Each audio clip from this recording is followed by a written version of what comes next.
I work for Microsoft. Microsoft has millions and millions and hundreds of millions of users. There's no way they're going to be able to talk to them all. But we know in statistics.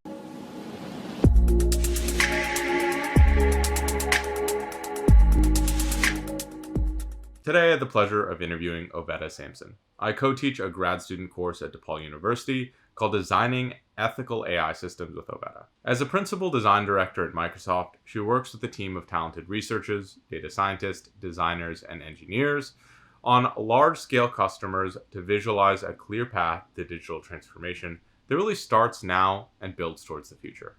Ovetta is also an IDEO alumni. While working there, her sweet spot was the intersection of humanity, business, and technology.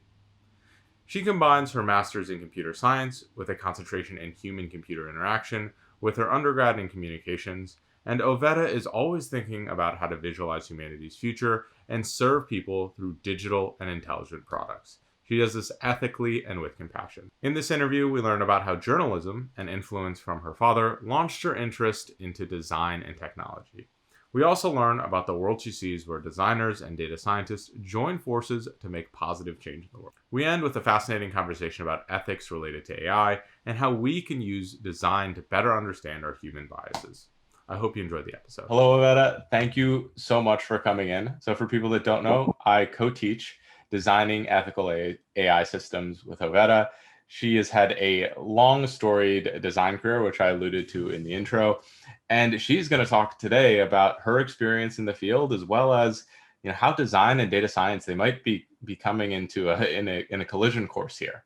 So again, thank you for coming in, and I'm really excited for this episode. Yeah, I'm super excited. And I love to talk about it toward a perfect union rather than a collision course, like a marriage of sorts, because I want to kind of reduce the acrimony getting into this new partnership between design and data science. And I can understand that there's fear on both sides and people not really understanding or unknowing, right? And so whenever I talk about integrating data science and design, I talk about toward a more perfect union. And I use marriage as a metaphor. So that's kind of how I'm going to phrase it today. Well, you're already designing the interaction in the communication channels. Yes. I love that. Yes.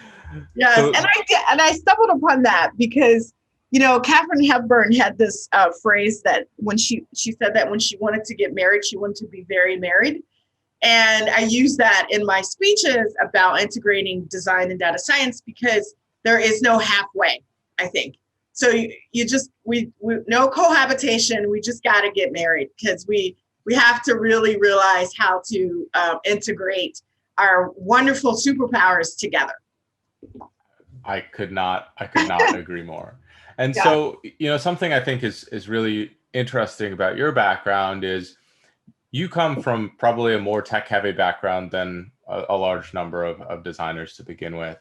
And I'd love to hear about your first experience and your first interest in data and machine learning in this broader field. And did that come from the slow progression of, hey, I'm getting deeper in this water, I'm seeing more of it and it's cool? Or was it just there's one like pivotal moment where you're like, oh, wow, this is how it works. I want to get more involved in that. Yeah, I don't believe in epiphanies because I believe that they are just, they're just you waking up to the universe, showing you a path, a golden path to wherever you need to be. So for me, I think a seminal moment, but if I had to kind of like wrap up my left brain, right brain integration in both my career and professional life, or my professional and personal life, I think it has to do with when I was 9 years old. And my dad worked nights. He worked for the city of Chicago Transit Authority, but he had always wanted to be a computer programmer. And he had intentions of he went to the war in Vietnam, and he was going to have this career in the Army and retire and use the GI Bill to go to college and become a programmer. But then my mother died when I was 2 years old, and he had to come back and raise a toddler. And so he got a job at the post office and then got a job at the City Transit Authority, which was a great job. But it kind of put his dreams of being a computer programmer on hold. And so he would go to school at night. And because my dad worked a lot, I didn't really get enough time with him. And so when he was in school, I wanted to be in school too with him. And so when he was studying COBOL and Fortran when I was 9 years old, I decided that I wanted to study that too. And so he would teach me in our basement on a Commodore 64. And so when I was age 9, I learned computer programming, how to program a computer to say hello world and to, conversate, which was awesome. But I also wrote my first story, quote unquote news story about a squirrel that got into my neighbor's house. And so I think 9 was kind of like the seminal moment about my connection of people and technology. And I just never had a separation of humanity from the possibility of technology. And so when I grew up and I didn't have a computer programming, there wasn't a computer program in a computer coding or any type of programming in my high school or my elementary school, but they did have a writing program. And so I followed my other passion and became a journalist at 13. But I was always fascinated by how data and statistics kind of was integrated in storytelling. From the very moment you can trace storytelling back in humanity, there's always this kind of like need to measure things and to have metrics. And, there's so many in indigenous languages, there's so many different ways to measure things, many, most, a lot, few. And then in American, we have to be precise, I guess, with 1 and 2 and 3. And that's kind of, but we all have in our storytelling traditions as humans, this idea of measurement. And we know that what matters gets measured. And so data has always been a part of my storytelling. And so when I became a journalist, I did this thing called computer assisted reporting, because I was reporting on really, I would say statistically measured topics like crime. I was a police reporter for 8 years. Education. I was an education reporter for about 4 or 5 years. Brain and child development, and child healthcare and child development, juvenile justice. All of those things are like there's just tons and tons of data out there, both anecdotal memories, people's stories, which I think are very important data, as well as kind of like the measured data that we have on student achievement, on criminal records. And I was part of making that data as a police reporter, writing stories every day that people were using in their evidence of crime and whatever was going on in their city. And so this idea of what matters is measured, and also as a journalist, what was being left out. So I grew up on the south side of Chicago, and there are stories about where I grew up that don't match my reality. So there were stories being told with data that were the opposite of my perception as a person who grew up in a loved environment in a wonderful neighborhood.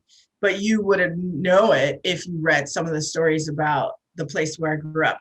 And so this idea of distortion and storytelling and what matters gets measured and also written about, and perspective and point of view, and it all kind of got wrapped up into this sense of trying to nail down accuracy, fact, and truth, which are 3 very difficult things to kind of nail down in the universe. And so I've dedicated myself to kind of like trying to write the most factual and accurate stories. And so that led me down a road of understanding data. I love that. And something interesting to me is that unfortunately in this world, the stories that are most accurate and factual are not always the most interesting. I mean, you talked about how, your upbringing, it wasn't representative of what you were seeing in the stories you were reading, but writing a story about, about how you grew up in a nice area with a loving family, for most people, that's not as interesting unless you tell that story in a very interesting way. And I think Yeah. that, Sorry. go ahead. What were No, you- I just think that that's such an interesting concept of like, there's such power in being able to tell a story that, um, like the storytelling element has so much power, right? We can make something that is like completely uninteresting to someone extremely interesting by changing how we tell it. yeah. And I think that there's something every data scientist can learn from that is like if you have to present something, it can be a lot more effective in one way over another way just by changing the messaging. Yeah, and I think, I'm a Black woman in America, so I always see the dichotomy of everything. And so I saw myself as an anomaly. At least that's what the world was telling me. That I grew up on the south side of Chicago. I had two parents. I went to school. I excelled at school. But the storyline was my neighborhood was drug ridden. I was probably going to be pregnant at 16. I was going to be a dropout. Like that was what the statistics were saying about everybody else in my neighborhood. And so I always had the sense that I was an anomaly, right? Like the, I wasn't the, I didn't fit the right storyline because I did go to an elementary school in the, in surrounded by four, housing projects in Chicago called Holding Angels, but we were excelling and we were winning spelling bees and we had this state test called the Iowa Test of Basic Skills, and we were out testing and outperforming quote unquote white schools who had more resources. So we were always the anomaly, right? Because if you looked at our average income, all 80 to 90% of the kids at the school I went to were on free and reduced lunch. We were poor kids who weren't supposed to be able to do this.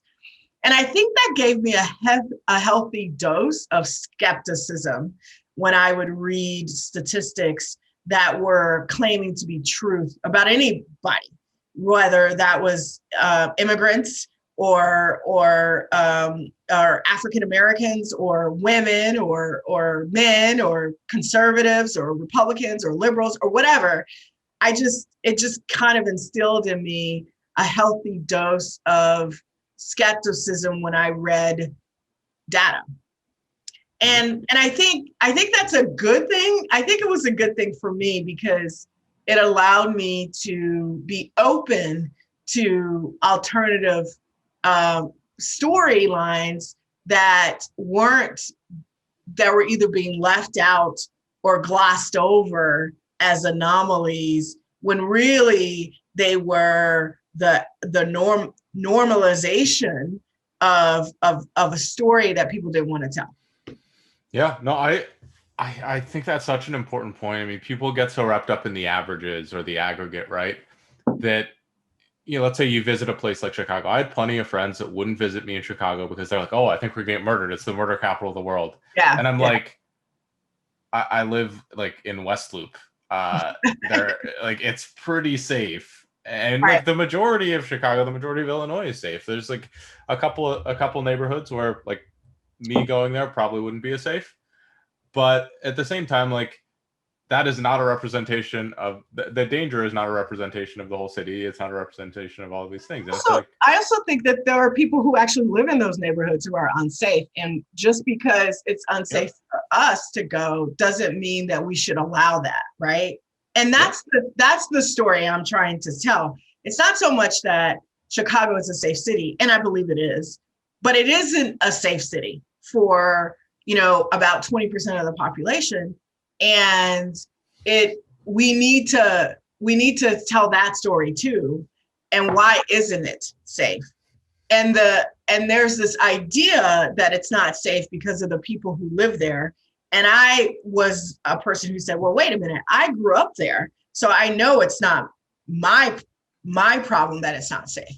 And so I think, when we start talking about data, right, and especially crime statistics, one of the things that I have been a champion of is not separating people from data. I think a lot of people want to do that because it makes it a little bit less complex. It makes it a little bit easier to say things like safe versus not safe, and feel good. But it also oversimplifies a lot of things, right? And allows us to kind of gloss over a lot of things that plays into the context of that data. Like, why are those neighborhoods not safe? It's not just because the people who live there are violent people, right? I think there's all kinds of contextual reasons why there are neighborhoods in the United States that are not safe for everybody. And I think that's the wrong question, to be quite honest. I think the right question is, why do we tolerate that as a country, right? And so I think for me, I've always over-indexed on data is not truth, that without context, we're only seeing one side of the story, that it's my job to illuminate as much of that story as I can, so that people have as much of the diverse and large spectrum point of view of a topic as they can. And part of that is data, but that's also people's stories, and not divorcing people from their data. And I think, we get into trouble when we start throwing out statistics as if they're unrelated to people with beating hearts. Yeah, right? I agree. Yeah. And so it gets us a lot of it kind of gives us license to do a lot of different things when we talk about people in aggregate that we wouldn't do if it was our father or our mother or our sister or our brother, right? We wouldn't think of just arbitrarily stealing data from our parents, right? But sometimes when we put people in aggregate, it gives us license, I think, to kind of do a lot of things that we probably wouldn't do if those individuals were standing right in front of us. Yeah, no, I agree. And I think that, one of the challenges that's faced in the data science field in general, or machine learning or AI, is we're moving so much more towards what, all of these deep learning models, all of the advanced techniques are for predicting. They're for understanding future outcomes, or not even understanding, or predicting future outcomes. And I think the idea of how or why, which is what more traditional statistics had some element focusing on. You look at a linear regression versus a deep learning model. Right. Linear regression has the coefficients where you can understand how each of these individual features play in. And it's moving to a certain extent away from that and more towards just like, hey, this model is more accurate, let's use that. And it's really important to understand these whys, or at least to start pointing at these whys, because they inform the what's and the hows to a tremendous extent. I do have one question about, so we don't want to divorce people from their data, but at the same time, a lot of people believe that it's a best practice to, for example, take names away from personal data when you're analyzing it, when you're doing those types of things. How do you, can you explain to me like the difference in like, don't divorce people from their data, but like, let's make sure if we're using their data that it is anonymized and those types of things? Yeah, and I love that you asked that question, because I think this is where the integration of design and data science is the most powerful and can be the most effective for designing ethical AI. So when I talk about not divorcing people from their data, what I mean is not divorcing the humanity that is involved in creating that data. And so I totally understand PII, and I used to call it the nuclear bomb of all data, right? Like, as soon as, well, nuclear waste, to be quite honest, as soon as you get PII, you have to understand how to store it. You have to be careful about it, how to transfer it, all those good things. And if you don't do that, you can be liable, especially in healthcare and HIPAA and all that. So I'm all for getting minimal viable data. And if minimal viable data does not include PII, you are 100% golden. But one of the things that design does is design says, hey, we're not quite sure what the right solution is. So let's test out different ways to solve a problem. And one of the ways that we gain confidence in a solution is by taking a low fidelity construction, right, of that problem. We call it a concept or a prototype or whatever, and putting that in front of people, right? It's called human-centered design. And so we're trying to figure out a three-part Venn diagram of desirability, feasibility, and viability. Viability being, is there a business case for this? Feasibility being, can we do this with technology? Is it feasible? And desirability being, does someone want this? Like, is this solving a problem, a human need? And so when I say don't divorce people from data, what I mean is when we're going to create an interaction that people will be involved in, it's really great for us to test out those what we think are problem solving solutions with actual people. So you don't have to have the personal information of the aggregate data of folks that you're going to be using, but it would be nice if you took your solution that you think is going to work and simulate that with actual people, so that and when I say people, I mean a diverse set of folks, so that you can at least have some confidence that solution that you're proposing doesn't forget or glass over serving a human need. Okay, awesome. I love that. I think that clarification is really important too for the audience, because as data scientists, we're like, oh, I think we're doing good stuff by anonymizing, and I don't want and so obviously anonymizing you are, is one thing. Anonymizing is one thing, and to me that's a local thing, right? Like that's on a local level, but I'm talking globally, right? So if you're going to create a solution that will eventually interact with people, then in design we say let's go simulate that solution with people and get their feedback to iterate on our design. Yeah, and I think so many models happen in isolation. Yeah. That pretty much only data scientists or even sometimes a single person is looking at, that it's really important to open it up and get feedback. And unfortunately, historically, a lot of the only people that could really give good feedback on a model were other data scientists. Yeah. And I think that's where design comes in, because design has always been the human connector for science and technology. So even if E equals MC squared, whatever, anything that was happening in science, it was design that would take technology and science and turn it into a tool or an accessible, applicable thing that a human could interact with. And in my work with data scientists, that's what we've been doing, where, a data scientist may have, hey, I think this is the right model. I think, we were working on we were redesigning the patient experience for a pediatric cancer hospital, and really trying to reinvent scheduling for them as one of the ways to do it. And of course, it was a variance problem, right? So the data scientist, of course, was like, hey, here's 3 years of their, scheduling data. Let's try to figure out, what's going on. 6 box plots and a couple of charts later, we were looking at what we call the rainbow tornado, which we had an insight that there were only certain, appointments that would cause backups at the hospital. And if we could just, figure out the right combination for those appointments, it would help everybody else, right?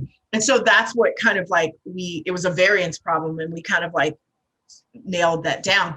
But then we created a whole section in the hospital, low fidelity, but it was pretty high fidelity. We had a room in the hospital. We created a whole new, patient service place. We designed it, used the algorithm, and a self, improvement kiosk, and had the kids and their family test it out just to see if what we thought was the right solution was the right solution. And that's where design came in. So yes, the data scientist built the model, but the interaction designer, the engineer, myself and others, we came in and kind of built the simulation, the new way of admitting patients to the hospital, just so that we can try it out to make sure that it was still hitting the right notes and it was working. Well, I think something, maybe I take a little bit away from this from the data science perspective, but as someone who, I consider myself at least somewhat of an entrepreneur, I see the iterative nature and the ability to get other people to experiment with your work. People love that. People love giving feedback. People love feeling like they're involved. Yeah. And as the data scientist part of my brain, I don't think I realized that until the other side of my brain started knocking on the door, is that I can collect data. I can get, I started for my YouTube videos doing polls, almost every week saying like, these are 5 things I want to make. Which are you guys most excited about seeing? Yeah. And people love that. People love getting engaged. They're so much more excited. And that's what you want, is you want your customers to have buy-in. You want your customers to be part of that process. And one part of my job, when I've worked with some of the largest companies in the world on intelligent systems and intelligent systems design. And I literally had to beat into CEOs and CMOs. You don't have to be deceptive about asking for data. I think there's this notion that, and I don't know, it could be our roots in marketing and advertising, which marketing and advertising has had an interesting history in this country of being not so truthful to folks. Just picture the smoking ads. On the smoking. We have a history of people like Edward Bernays in this country who really hired a bunch of doctors and told them to say that bacon and eggs was the most perfect healthy breakfast, and then all of a sudden everybody's eating bacon and eggs for breakfast. And I'm mad because I eat bacon and eggs for breakfast and I wish I didn't do it, but which I don't. I have an apple today, so that's good. But I think we have this long history of companies duping or whatever their customers, and if you're going to do human-centered design, like you don't want to do that, right? Like you want to make things that people actually want to have that serves their human need. And we all know that in statistics, like, I work for Microsoft. Microsoft has millions and millions and hundreds of millions of users. There's no way they're going to be able to talk to them all. But we know in statistics, you don't need everybody to give you a normalization chart, right? Like you could talk to a certain representative sample and get pretty much 80 to 90% of what everybody else is going to think. So I think that it's a cop-out to just not talk to people when you're designing solutions that you are saying is for them. Awesome. And so I'd love to backtrack a little bit and talk about, you mentioned design, human-centered design quite a bit. And I think it'd be, for a data science audience, it'd be pretty cool to level set and say, from Ovetta's perspective, what is design? What is human-centered design? And how did you get your experience in those fields? What was your first introduction to design like? And, you've had a very impressive design-focused career after the journalism. And I'd love to hear kind of how you would define those fields, as well as your experience breaking into those fields and what you learned through that process. Yeah. And, my journalism, that was design. I mean, I was designing this thing called a newspaper, which I know half of your audience has never heard of before. But before there was What's that? Digital design. I know, right? Before there was digital design, there was print design, right? Like there was product design, there was industrial design, right? There were all these designs with real things, quote unquote. And so, so my design career, started when I was 13, designing newspaper pages, right? But I never really thought of myself as a designer, really. I always thought of myself as a writer, and the publications that I designed were vehicles for the things that I wrote. But in actuality, I was designing a vehicle for people to consume content, right? And so, now I look back and I'm like, okay, Ovetta, you were a designer, because, even in print, you can't put, a million words on a sheet of paper with no art and be like, all right, people, go read this, right? So my design career in the what I call design as a noun, which is the visual design communication part, the look and feel of something, how things looked on a page, color schemes, those kind of things, using good SALT principles for proximity of all that. That kind of started when I was in college, as a sports editor and designing, publications. And then I went on to be a reporter and focus a lot on writing, not so much design. But then, and Google went public around the time I got out of journalism, and I started doing content design for websites. And I taught myself HTML and CSS because it was an easy transition from writing on print publications to writing for the web. And the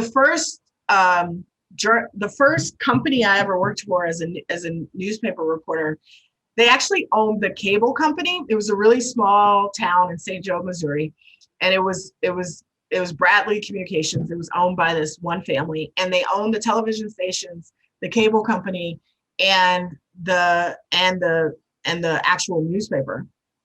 And they decided to have an online newspaper. And this was like in 1990, like it was like in the 1990s. And so that was my first experience with digital design.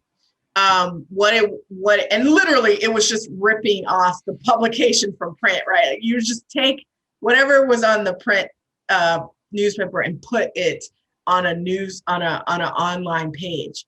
And at that time, I learned how to do a CSS because you had to move things around, and Z-square, all that, and HTML because you had to make headlines. And now it's pretty easy thanks to Twitter, Bootstrap, all these other Redact, all these places. But back then, you had to actually place things on a website to make it look right, and it would take hours.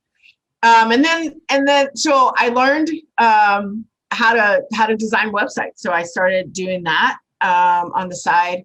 And at that time, I was a humanitarian journalist, so I was still writing, but I was writing for places like Christian Science Monitor, and I was traveling and going around the world, not making a lot of money, but meeting a lot of wonderful people.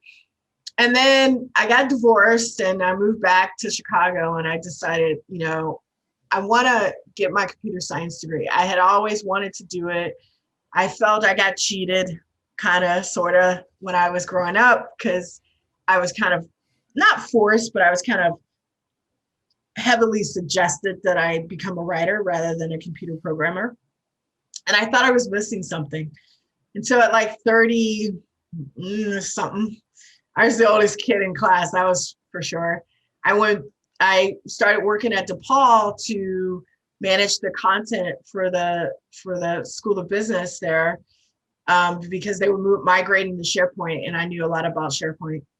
And if you work at DePaul, you can, get a degree there as part of your perks as a staff person. And so I enrolled in CDM and decided I was going to get my computer science degree, my master's of computer science. And I was taking intro to Python and I was bored a little bit. And the guy who was my advisor at the time, he was like, are you sure you want to get a pure computer science degree? Because you seem like you want to do something else. I was like, no, I want to do it. And he was like, hey, let me introduce you to this thing called HCI. And I said, what's that? And he said, it's human computer interaction. And he was like, it's computer science, but it's all about technology interacting with humans. And I was like, what? You could do that? You know? And that was it. Like, that was it. I joined the HCI program at DePaul, and I was off to the races. I love that. And that's when I learned about human-centered design. And it was something that I had always done, but I didn't really have a definition for it. And the ISO, and I like to thank you for asking this, because I think it's really important. You know, the International Organization for Standardization, which is the ISO, which has definitions for all kinds of industries. You know, it says that human-centered design is an approach to designing technology systems which have the needs, requirements of people in mind. And this is to enhance efficiency and effectiveness, but also to counteract possible adverse effects on use of human health, safety, and performance. So there's two parts to that definition that I think it's really important, and why I say I'm a human-centered designer and not a UXer or any other thing like that is because I take into account, when I'm designing technology systems, the requirements of people. So that means I'm doing design research, I'm going out to talk to people, and I'm saying, what do you require to serve your human needs? But I also am looking to design something that will not have an adverse effect on a human's health, safety, and performance. And that means I have to understand human psychology, human behavior, human cognitive biases, a lot of different things about human, about the way humans are, so that I can design technology systems that do not harm them. And I think that's the most important part. And when I say human-centered design and human-centered AI, I use ethical because search engines like it, but what I'm really talking about is good design. And good design says you design technology systems that enhance humanity, efficiency, effectiveness, but really do not do harm, just does not do adverse effects by using it to their health, safety, and performance.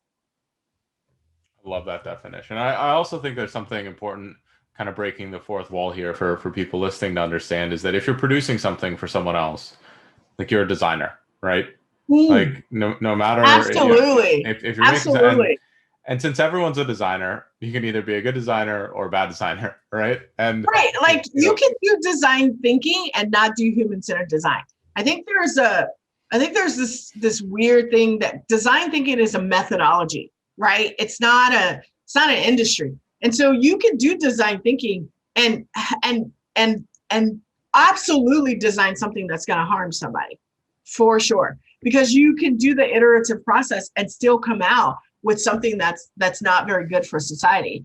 And so I love that you say that if you're creating something for people, that you're a designer, because I used to run into this problem with technologists, and that's a global label I'm putting on a lot of people who don't think of themselves as designers, as they're saying, hey, I'm just writing code, or I'm just doing the model. And I'm like, that's just a cop-out, because your model is going to be used with a human being. And so you're designing this. And so it's very important that we all see ourselves as designers, not just for the freedom of it, but for the responsibility that means. Yeah, and I also think, on like a very positive side of that, if for anyone who's looking to land a job, if anyone who's thinking to have more like value or more positive impact with their work, if you're thinking of yourself as a designer, not just a data scientist, a lot of doors open for you in how you convey Absolutely. your research, in how you present or what you create. If you're thinking of let's say working on a project as a designer, instead of just thinking about what you're going to create, you're thinking about who's going to use it. And that leads into different features and in different ways that you could create value for that person. And, some ways, hopefully, that you could avoid creating negative impact or overhead. And, negative impact doesn't necessarily have to be something that's like this big picture thing. It could be like, hey, using our product is an inconvenience to someone. It's going to waste their time, right? It can be as small as that, like, oh, what can we do to limit those things as well? And so I've always loved this idea, and hopefully it's fairly clear for the listeners as well, is that, look, these two fields are converging. They're very related. How can we leverage these tools in data science to take our work to the next level, or to make it more explicable, or anything along those lines? Because inevitably, we're going to want our data science projects, our work, assuming it's doing good, to have as much legs as they can have, and go as far as they can go, because again, hopefully we're creating good, and we're not going to be able to do that without design. Yeah, and I think if for those out there who never really thought of design as being connected to what you do as a data scientist, I just would postulate that this idea of design being connector of technology to humanity. And design has always been that connector, because we take technology in its raw form and we redesign it so that humans can interact with it, right? We've been doing that for years. And we could talk about who's a designer and who's not a designer, because I think that there's some colonialism and some privilege wrapped up into that, right? Where there are people who are saying we're the arbiters of design, but really, anybody who designs and creates something that's going to be used by another person is a designer. And that all the way from the first tools, right, that we designed to cut rock, to artisans, to architects, to interaction designers, to industrialists, to industrial designers.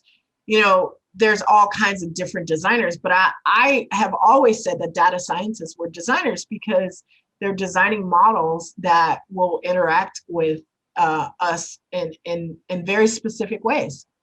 Yeah. Well, it's interesting to talk a little bit about the history of design. An interesting example, and he has probably quite a bit of skeletons in his closet, but if we're really thinking about it, I mean, it's like Steve Jobs, we're talking about Apple historically. Some people think of him as a technologist, but at the most basic level, what he did was not anything impressive with the technology. He made products that were a lot more easy to use than anyone else. I believe it was Apple that created the first mouse GUI, rather than having command line, and then, Yeah, this is so funny. I'm so glad you had this, because I'm a walking fountain. So I'm also a history buff. So perfect. So I went to work at IDEO right after I graduated from DePaul, and IDEO was founded by three guys who came together to create a different type of design studio. They were industrial designers, right? But they kind of pioneered what's called design thinking. And David Kelly is one of the founders. And David Kelly had a friend. IDEO was founded in Palo Alto. And David Kelly had a friend named Steve Jobs. And Steve Jobs came to David Kelly and he said, "Hey, I need you to design this mouse." And I wish I could show you the slide, because I could show you the initial designs, but I'm gonna tell you the story. He says, "Hey, we're designing the personal computer, whatever. I need you to design this mouse. The one we have, we just don't think it's gonna work. Could you design it?" And David Kelly and his group in Palo Alto said, "Sure, we can."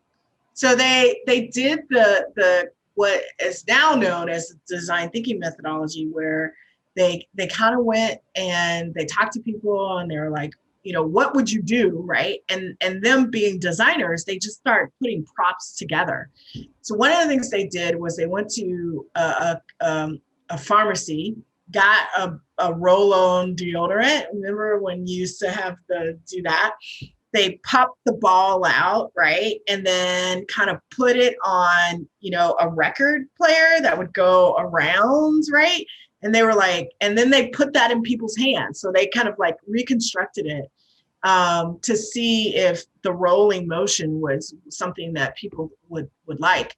And of course, that ended up being our little curse moving with the ball inside mouse. And so, but the story about that is their ingenuity of saying when they went to talk to people, people were talking about how they wanted how they wanted to interface with the GUI, right? Like how they wanted to kind of like interact with it. And they knew that full range of movement was a good thing. And so they went and they kind of like low fidelity prototyped this mouse. It wasn't called that at the time, but this apparatus that moved along where your hand moved it using this deodorant ball. And that's design, right? Like that's when people talk about what's design thinking is going to people and saying what would serve your need, and then taking things in the universe and trying to figure out how to make it work, and then giving that back to people and saying, is this what you mean? Oh, no? Okay. Then trying to see if it works again, right? And iterating on that. And the reason why I love that you brought this up about design is that both David Kelly and Steve Jobs were influenced, unbeknownst to them, by a guy named J.C. Linkleiter. J.C. Linkleiter was, he was kind of like the world's first computer scientist. He was a computer scientist before they even termed the word. He was famous during World War II for working at Princeton to kind of, he was an American, he was a mathematician, but also a psychologist. And he worked a lot during the war as an audiologist, helping pilots to understand how to interact with these new machines called airplanes. And he spent most of his research on that. But his dream was the personal computer. This was in 1958. He wrote this paper called Man-Computer Symbiosis. And it really is a seminal paper about technology, a new state of technology being built for humans. And to just some context at the time, a computer in the 1950s was the size of your bedroom, right? It was huge. It was the IBM kind of like, stick in the little paper punch and card, the punch card and all that kind of stuff. How do you program on that? I don't even know how anybody got away from that. That's so tedious. So at the time when Linkleiter and his wife were thinking about this new way of technology for people, they wanted to create the man-computer symbiosis machine, the machine that would interact with the human in the way that the human could find it accessible. And so they in this paper, he talked about what later became the GUI interface. He talked about what later became speech to text. He talked about touch technology. This is a paper that if you haven't read it, you really should. And in it, he says, the hope is that in not too many years, human brains and computer machines will be coupled together very tightly, and that the resulting partnership will think as no human brain has ever thought and process data in a way not approached by the information handling machines we know today. And this paper was taken by Xerox, right? Then Jobs, then Apple, then everyone else to create, the way that we interact with personal computers. And so again, like I'm on the periphery of history here, working at, IDEO, who kind of pioneered how to design technology for human interaction. And so that's where when I started working there, they hired me because of my background in data and stuff. And I didn't know it at the time, but they ended up acquiring a data science firm. And IDEO said, we want to figure out how to do human-centered AI design. How do we mix our human-centered designness with data science to create a new thing, a new way of designing the world that would take each superpower and elevate it. And so that's what I was doing for 3.5 years. Like, it was the Wild West, no rules. It was me and data scientists, and we were just kind of like, and engineers and interaction designers, and we were all working together to kind of like reinvent self-driving cars and reinvent intelligent computer software, reinvent scheduling systems and all kinds of stuff. And so when people say, well, who are you to talk about human-centered AI design? I said, look, I'm nobody, but I'm just talking to you about my experience with trying to do this. And I think that's, to me, that's such a fascinating experience. We've talked quite a bit, and I was really excited about working on this course with you because I really do believe that's going to be some form of future of AI, of any of these systems. Is right now we're building them and we're putting some of them to use, but there's so many cool technologies out there that we haven't figured out how to leverage effectively yet. We really haven't touched the capability of AI. And, you know, I'm a pretty optimistic person, but when it comes to the future of AI, sometimes I get a little, I won't say angry, but I'm like, we have the best minds in the world essentially working on AI systems that, you know, sell junk to other people who don't need junk, right? We have, or like, what's better, a hamburger menu or not? You know, like we're building, or we're using minds and systems for things that to me, I feel like we're only scratching the surface of the ability that we can do leveraging human-centered AI design. And so I'm always like, all right, it's time for the designers to kind of like, you know, take our place at least in the passenger seat, you know, get out of the back seat and say, you know, we need to really understand what human needs are so that we can leverage this technology in a better way. No offense to any other company out there, but I just don't think we're leveraging this amazing technology in the way that we should be to take care of some real human needs out there. Yeah, and I think that points to a need for extended education for data scientists in design, but also designers in data science, right? I mean, we're currently teaching this class that is mostly made up of designers. Yeah. And I mean, I'm obviously teaching the data science portion or the majority of that portion. And I think it's fairly evident that a lot of designers, I'm not going to say all of designers, but a vast majority aren't familiar with data science concepts. And I think they've never been taught data science concepts. Right, they've never been.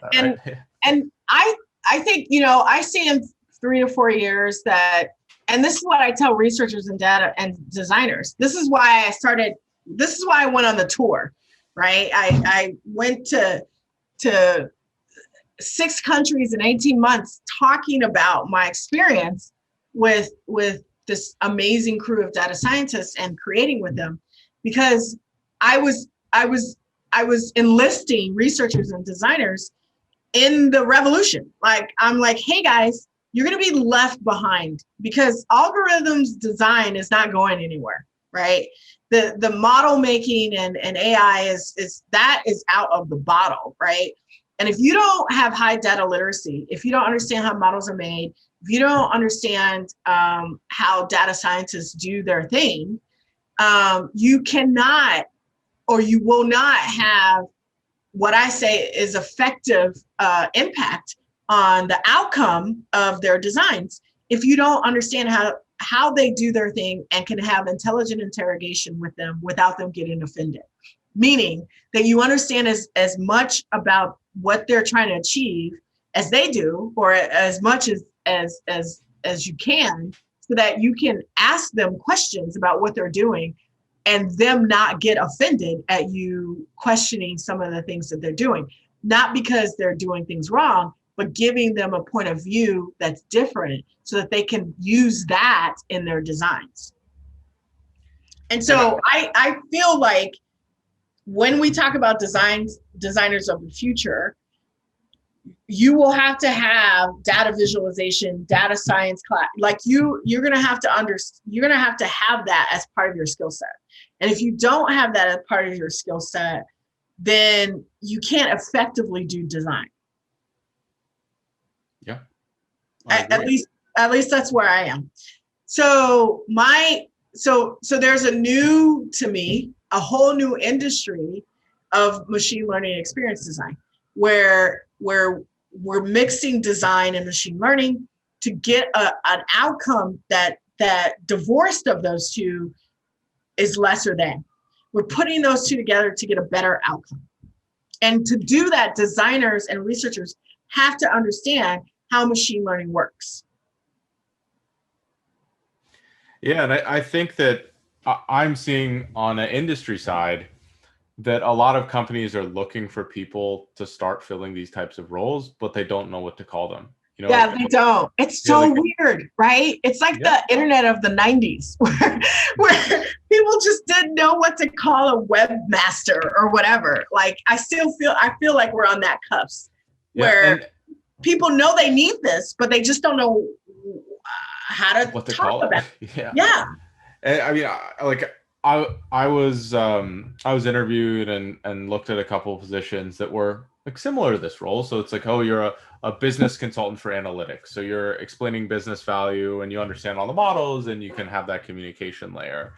Or you have sometimes product owners who are in charge of this responsibility, or you have like business focused data scientists where they're taking what the machine learning engineers are doing and they're trying to convey those things to the business. But you're still missing, like, there's this huge value in like the human-centered design elements, the design thinking process that almost anyone who they're hiring for those roles aren't going to necessarily understand.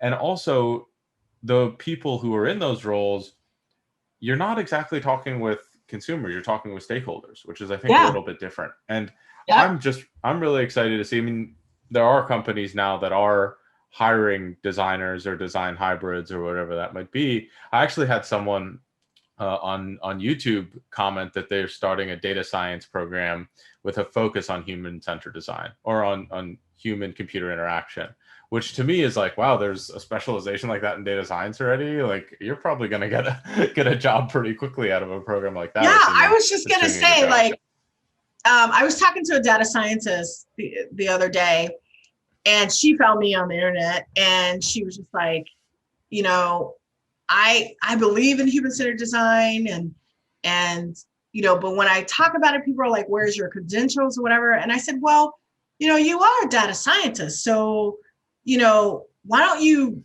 dig into how data science and human-centered design intersect, and that becomes your jam, because there's not a lot of data scientists talking about that. And if you could show folks the integration between those two, that would really kind of elevate you and make you unique among folks.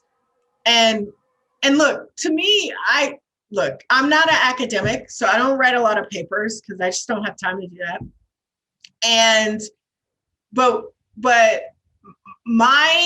all of this comes from my experience, right? This is all street cred right here.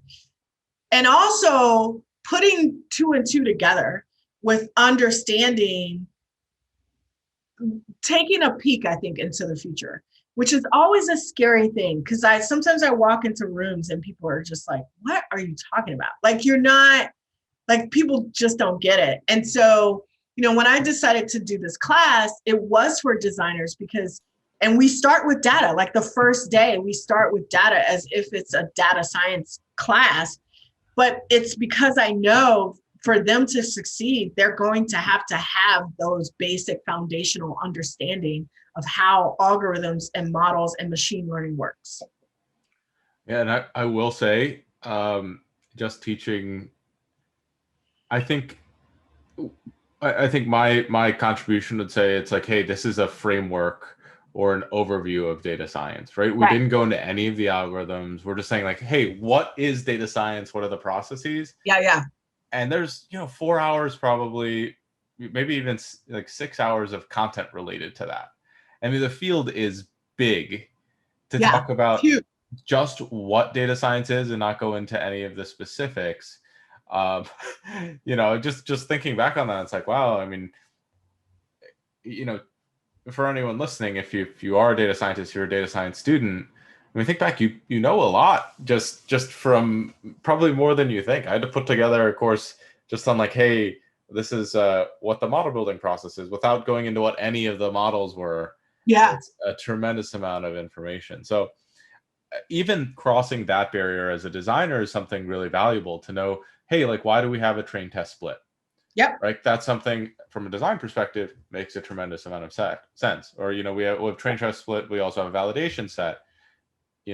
I would love to see if designers could create a better testing system.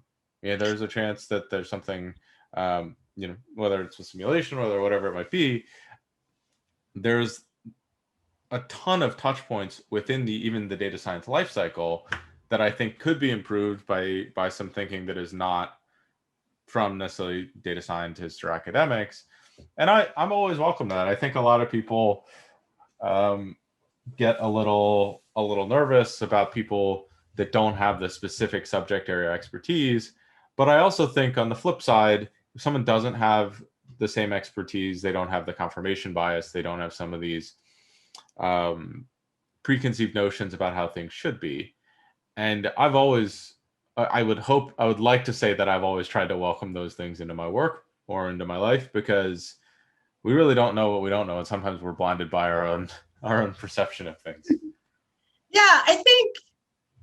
Yeah, I love that idea of like design fitting for the data scientists, right? So how design can serve data scientists and analysts and people who are creating models to help you guys do your job better, to be quite honest.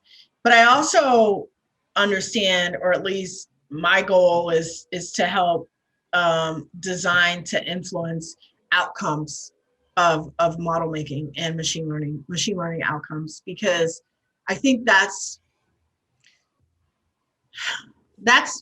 going to be essential.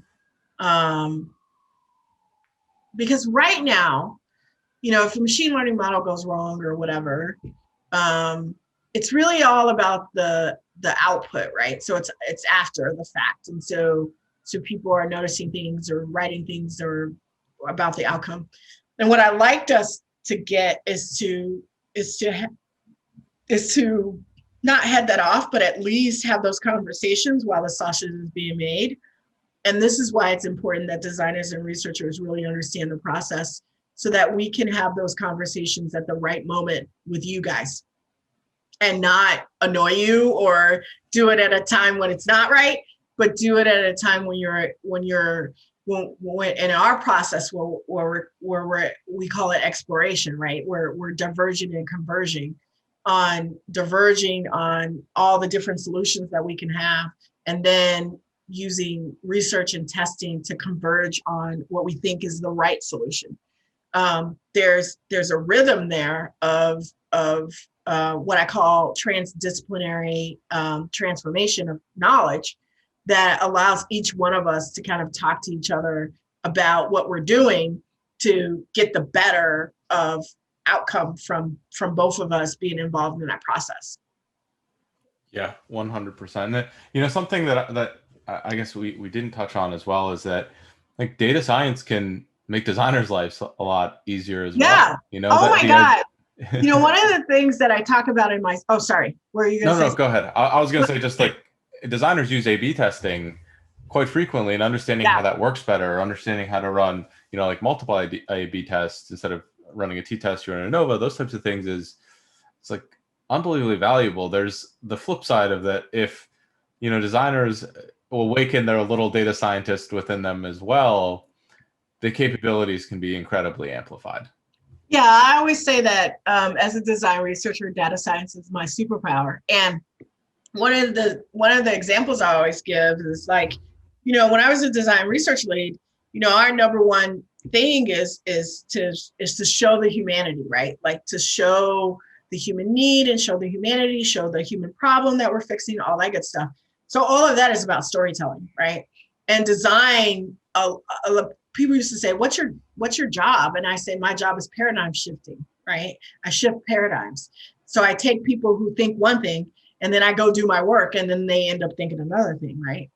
And so that it requires a strong storytelling muscle, right? Because you're taking someone from place A and you're getting them to place B.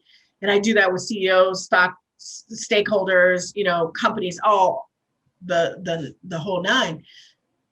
But one of the things that I have kind of like stumbled upon is the power of data science and simulation to tell those stories. So everybody thinks of data science as kind of like ones and zeros, but there's power in aggregate storytelling, right? There's power in telling one individual's kind of experience with waiting for chemo. And then you can take that and design a simulation that can show that experience extracted or extrapolated among hundreds of people, which is what we did in the pediatric cancer example. We followed patients around and saw that they were waiting in agony for 5 hours or 6 hours for their chemo and all this kind of stuff because of the scheduling snafu. Well, the medical officers, they kind of knew that. That was not something that was new to them. But it wasn't until we built a simulation, we called it Angry Balls, that, bad choice of words, that took 3 years worth of data and put it into kind of like a gumball simulation where they could toggle back and forth across time. And the more time that passed, the more balls that would fall into this waiting room. And it kept falling so much that the balls started vibrating and they turned red and they got really, really angry. And that's a data science simulation, right? Like it's built with the interaction design, but we were using real data to show over time what people were feeling. And I remember one of the portfolio directors, Justin, said, we have to make them feel with data. And that was the outcome of that. And that was kind of the superpower of design and data science coming together to tell a really powerful story. And I remember when we showed that simulation, and it was so weird because we were working with another firm that was showing the same numbers in spreadsheets. We had redesigned the simulation so that they could see it for themselves over time, what was happening to people in their waiting room. And I remember afterwards, the whole room was in silence. And the CMO said, "Holy shit, is that what we're doing to people?" Direct quote, right? He got it. Like he got it right then and there because it was giant on screen for him. And some people are just moved by numbers. So as a design researcher, or as a designer, you want to, numbers give people confidence, right? So you do want to understand how you can use numbers, how you can use data science, how you can use simulations in your work as a designer. Yeah, and I think something that we've talked about pretty extensively in our class is that the power of data visualization, and that's a hybrid design data scientist thing. I mean, I'm sure the first person that created a box plot was probably a statistician, but the first person to actually make use of it was a designer or something right. Along those lines. And I liked one of the things that you said about how there's so much power in aggregate data and being able to tell stories with it. And earlier in the class, we alluded to also how using aggregate data can be dangerous. Yes. I think that leads into something broader about the ethics and the doing good with data and AI and this data. Can you, I mean, obviously we've had a lot of conversations about this and what ethics means in data science, but can you touch on that for me just a little bit? Like what is, goodwill associated with this field, or what is ethical and what is not ethical? What does that even mean at high level? Yeah, I think the, there are three words that people keep using over and over again in this section, and that's bias, ethics, and well, one word that they don't use so much, and that's humanity, right? And I think, we know that bias enters AI in three ways, right? Human decisions about what data is collected, stored, and how it's classified. Humans' decisions about what data is used in training, designing, and creating AI models. And then human decisions about what data is ignored in the above process, right? Like what's left out. And all of those three have something in common, and it's human decisions, right? And so now, I would also add how what we're choosing to evaluate with the model. Yeah. Yes, what we're choosing, the outcome, evaluation, assessment. Yeah, all of that has to do with humans. And so I have a piece called Fixing the Human Problem in AI. And if you want, and I, I'm not here to judge anybody's ethics, but I am here to say that if you want ethical AI, it starts with the people who are asking for AI to be created, right? So just like business ethics or journalism ethics or whatever, the ethics starts with the people. And ethics is really just agreed upon set of rules. That's what ethics really is. And that's different than morality, right? So it's just saying, hey, we agree to operate in this way. And so that has to do with data science hygiene, how you decide how to collect data, how you decide how to label it, classify it, what kind of hygiene you have and quality assurance process you have in that. And that's definitely all about the hygiene of the organization. Like, what does the organization think is important? But to me, we have faulty outcomes on our AI models because we have faulty thought processes that go into creating those. If you feel that data is agnostic, I'm sorry, it is not, right? If you feel that algorithms are unbiased and devoid of all the murkiness of humanity, I'm sorry, not true. Well, so I would disagree with that. I think the algorithms in isolation, just the algorithm, no data being fed in, for the most part is unbiased. But the data that we're putting into these algorithms, it's impossible to have unbiased data. And when the data is integrated into the algorithm, then that algorithm now becomes biased by the data. Is that a fair assessment to? Yeah. Well, I guess the algorithm without data is no algorithm at all to me, right? Like, okay.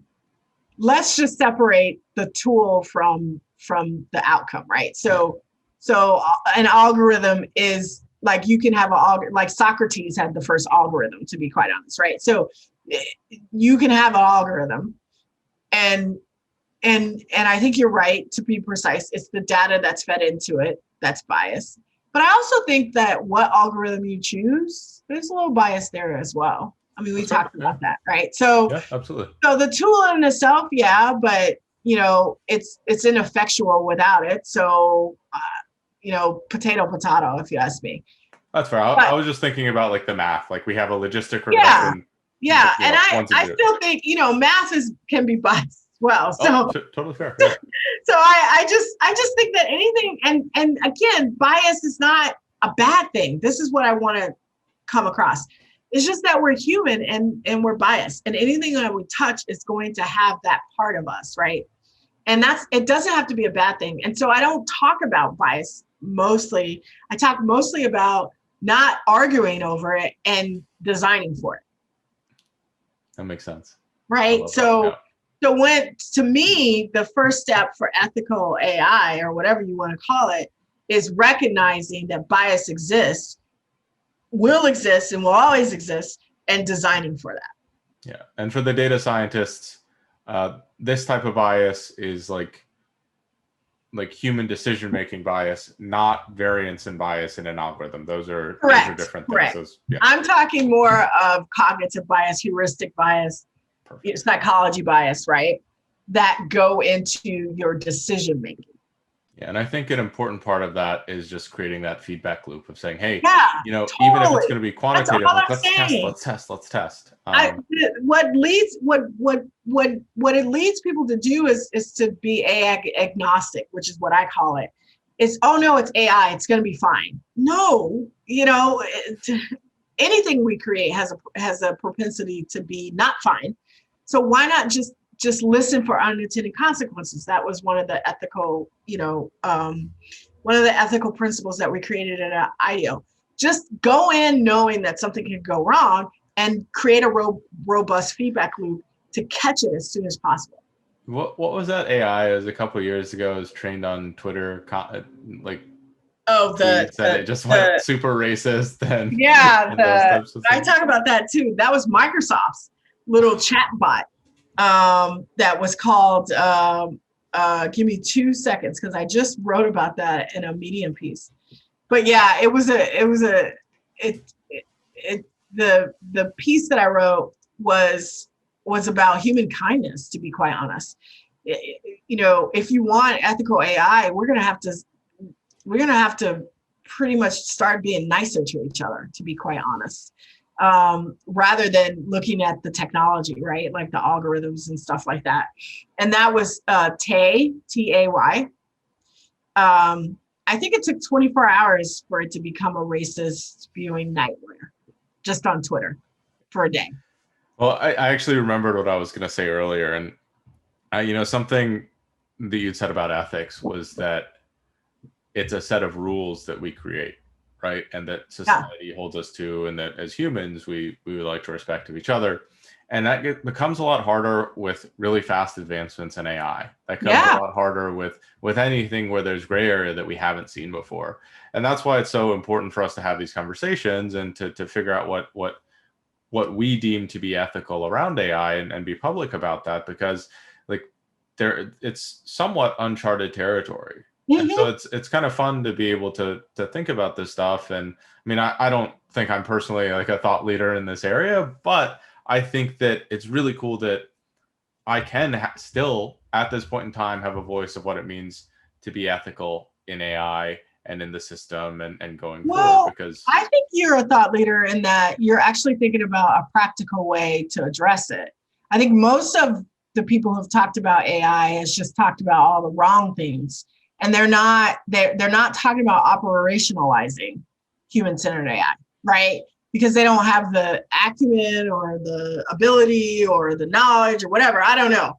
But most of what I hear when it comes to ethical AI is people pointing fingers, and I just don't have time for that, right?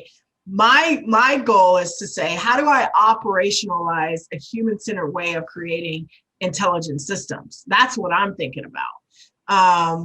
And I get it. I know I'm a Black woman in America. I know all the ways that technology can go wrong. And I'm probably going to be have the brunt of all of that. And so the stakes are really high for me. But I want to do it on an operational level. I don't want to do it at an academic level, no offense. And I don't want to do it at a theoretical level, no offense, because I feel like if we don't operationalize it, if we don't give people a foolproof way to do better AI product development, we're going to lose this battle. Yeah, and so we have to get it in tactical terms as much as possible, right? What does it mean to evaluate the outputs of models? What does it mean to do minimum viable data? What does it mean to listen for unintended consequences? What does that look like in practice? How do we design those things? And so I never really, it never really occurred to me the power in designing new ways for data scientists to make models. But if, like we talked about before, but if we do that, then that's a way that we can get at the ethical AI stuff before the outcomes, which is, to me, essential. Yeah, I agree 100%. I think, the funny thing about this field, the funny thing about advancements, the funny thing about ethics is, and probably in design too, that there's usually more questions than answers. Yeah, And it's for kind of sure. fun to keep asking the questions, because sometimes you can answer a question with another question in a positive way that moves it forward rather than just annoying everyone. Those are really the main questions that I had. Okay, Are cool. there any things that you specifically would like to talk about? Any Well, I just want articles to, or things you want to bring awareness to? yeah, I just want to say to the data scientists, we come in peace, right? Like we definitely, we have been separated arbitrarily to me, but it doesn't matter in our profession, and that needs to stop because we need to learn from each other, grow with each other to design better intelligent systems and leverage all that AI can do. I feel like we're just on the corner, the left corner of a football field, and everything in front of us is all the things that AI could do for society. And we're stuck in this corner over here because we haven't integrated design and AI. And I feel like in the next 5 years, we're going to make really great leaps and strides in human-centered AI because people are going to realize those arbitrary silos that we've been placing the disciplines in are essentially needing to be broken down so that we can do better as a society and creating better technology. And so that's what I'm dedicated to. I love that. And, I want to remind the data scientists too that, hey, you're not just a data scientist, you're also a designer. And I think that that's a very powerful thing. It means you're capable of, designing these interactions with anything that you build. And you also have some responsibility associated with that. Right. And so, maybe it's not like just, hey, we need to go out and outsource this help from designers or human-centered designers. It's we can learn these skills as well and integrate them too.